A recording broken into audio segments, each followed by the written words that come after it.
بسم اللہ الرحمن الرحیم۔ قوم صالح میں ایک عورت تھی جس کا نام انیزہ بنت غنیم بن مجلس تھا۔ اس کی کنیت غنمہ تھی۔ یہ ایک کافرہ اور بوڑھی عورت تھی۔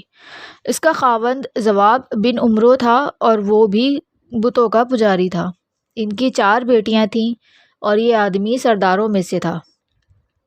اس عورت نے قدار بن سالف سے کہا کہ اگر تو اونٹنی کی کوچیں کاٹ دے تو میں اپنی 4 بیٹیوں کا نکاح تجھ سے کر دوں گی۔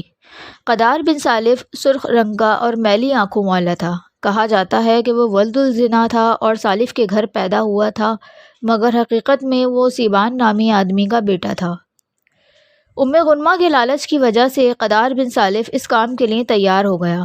اس نے اپنی قوم کو بھی اس کام کی دعوت دی تو مزید 8 لوگ اس کے ساتھ شریک ہو گئے۔ انہی کے متعلق اللہ تعالیٰ نے ارشاد فرمایا ہے کہ شہر میں 9 آدمی رہتے تھے اور وہ زمین میں فساد پھیلاتے تھے اور اصلاح نہیں کرتے تھے۔ یہ لوگ قبیلے کے دیگر لوگوں کو بھی اونٹنی کو مارنے کے فوائد بتاتے رہے، حتیٰ کہ قبیلے والوں اور لوگوں نے بھی ان کی بات مان لی۔ یہ سب گھات لگا کر اونٹنی کے لیے بیٹھ گئے۔ جب وہ اونٹنی پانی پی کر واپس ہونے لگی تو مسرا نے تیر مارا جو اونٹنی کی پنڈلی میں پیوست ہو گیا۔ پھر قدار بن سالف نے آگے بڑھ کر تلوار سے اس پر حملہ کیا اور اس نے اونٹنی کی پچھلی ٹانگ کے پاؤں سے اوپر والے حصے کو زخمی کر دیا۔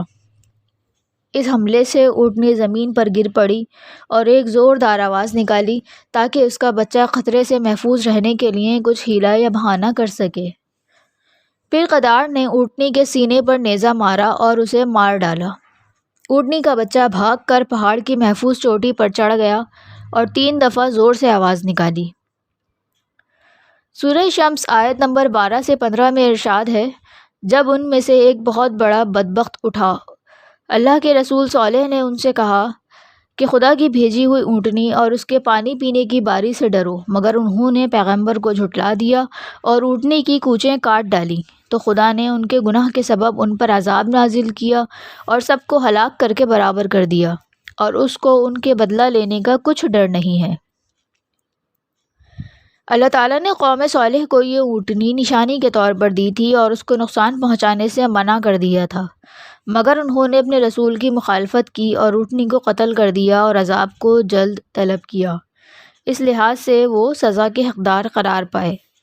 اللہ تعالیٰ فرماتے ہیں کہ انہوں نے اس اونٹنی کی کوچیں کاٹ دیں تو صالح علیہ السلام نے اپنی قوم سے کہا کہ اب اپنے گھروں میں 3 دن تک فائدہ اٹھا لو، یہ ایک ایسا وعدہ ہے جو جھوٹا نہیں ہوگا۔